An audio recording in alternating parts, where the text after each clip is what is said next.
Assalamualaikum warahmatullahi wabarakatuh. Kembali lagi bersama pembelajaran PJOK yang dipimpin oleh Pak Lores dan Bu Nita. Alhamdulillah teman-teman sudah memasuki di kelas terbarunya, di mana yang tadinya kelas 1 sekarang menjadi kelas 2, yang dari kelas 2 menjadi kelas 3. Di mana setiap tingkatannya itu kriteria pembelajaran itu sangat berbeda-beda. Nah, teman-teman, untuk awal pembelajaran kita hanya akan perkenalan dan membacakan tata tertib peraturan-peraturan yang ada di dalam KBM PJOK. Nah, sebelum kita perkenalan dan membacakan peraturan-peraturannya, ada baiknya kita berdoa dulu. Isti'adah dan sikap berdoa. Bismillahirrahmanirrahim. Raditu billahi rabba wa bil islami dina wa bi Muhammadin nabiyyan wa rasula. Rabbi zidni ilman warzuqni fahman. Allahumma anfa'ni bima 'allamtani wa'alimni ma yanfa'uni wazidni ilman.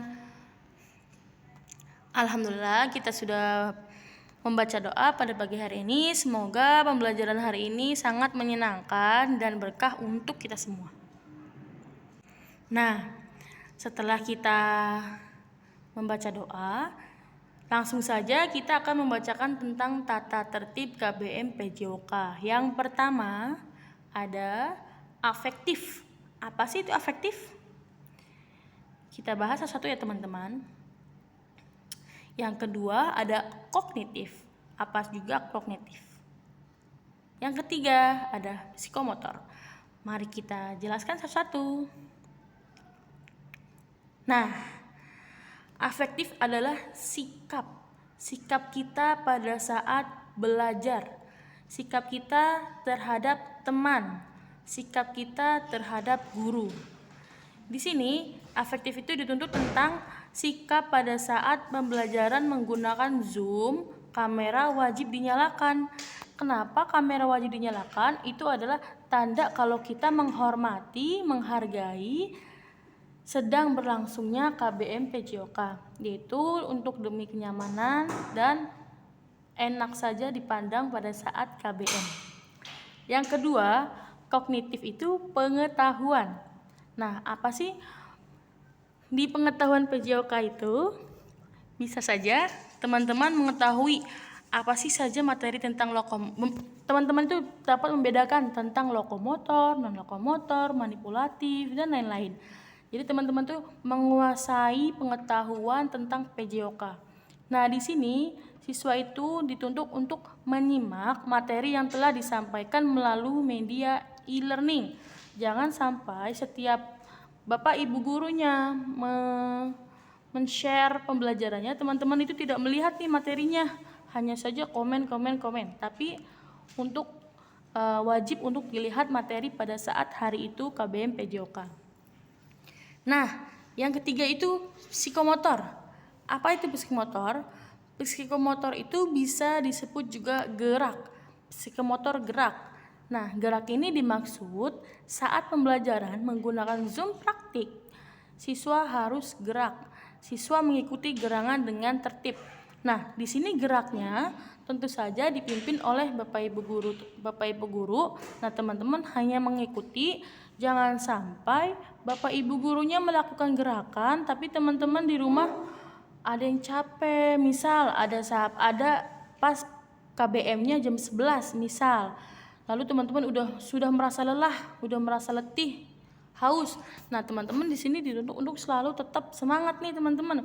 Biar apa? Biar pembelajarannya itu, biar geraknya itu bermanfaat untuk badan kita. Nah, dari ketiga prinsip itu, teman-teman itu dituntut untuk menjalankannya dengan tertib, dengan baik. Lalu, ada juga tata tertib tentang teman-teman harus menyiapkan 1 buku paket PJOK. Nah, di sini teman-teman buku paketnya jangan sampai hilang. Dan jangan sampai buku paket PJOK itu masih bagus, masih mulus. Nih, tanda-tandanya buku sering dibaca itu bukunya sedikit agak lecek, tapi bukan berarti kita kuas-kuas, kita remes-remes ya teman-teman ya. Jadi buku paket PJOK teman-teman harus dibaca, dan pada saat Zoom teman-teman juga harus membawanya.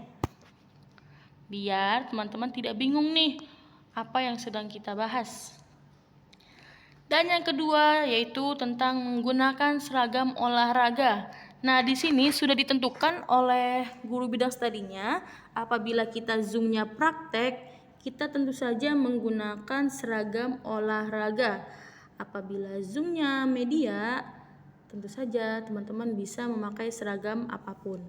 Nah, tapi pada saat Zoom teman-teman wajib menggunakan seragam olahraga. Di sini buku dan seragam itu sangat berpengaruh untuk teman-teman. Apabila dua-duanya teman-teman tidak membawa, itu bisa masuk ke dalam penilaian sikap.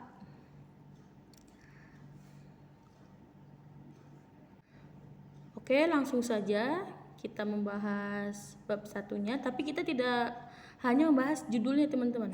Jadi materinya itu bisa dijelaskan minggu depan.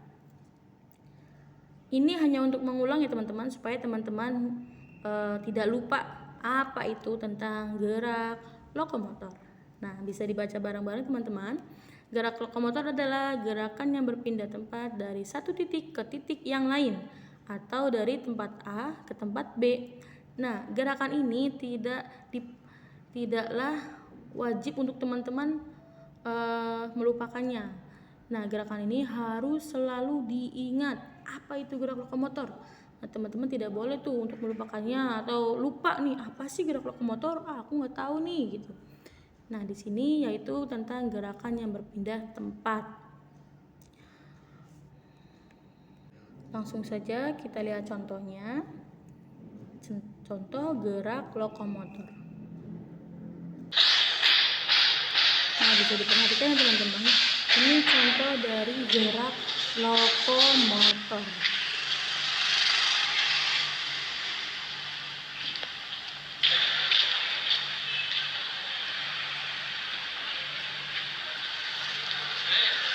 Kita perhatikan langkah kakinya.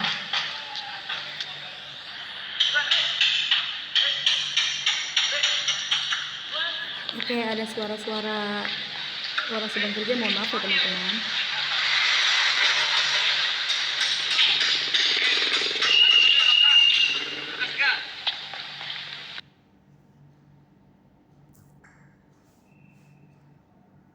Oke, berikut contoh sedikit gerak lokomotor. Nanti pada saat KBM kita akan menjelaskan lebih rinci dan lebih menarik. Untuk saat ini kita tidak menggunakan musik karena baru saja awalan. Nah, untuk pembelajaran hari ini cukup sekian. Apabila ada kekurangan, mohon maaf dari kami tim GBS. Apabila ada masukan, teman-teman bisa langsung menghubungi GBS-nya apa saja yang ingin ditanyakan dan apa saja yang ingin teman-teman memiliki masukan. Oke, baik teman-teman. Terima kasih, cukup sampai di sini. Sebelum kita mengakhiri pembelajaran hari ini, ada baiknya kita berdoa. Isti'adah dan doa setelah belajar. Bismillahirrahmanirrahim. Alhamdulillahi rabbil alamin. Subhanakallahumma wa bihamdik.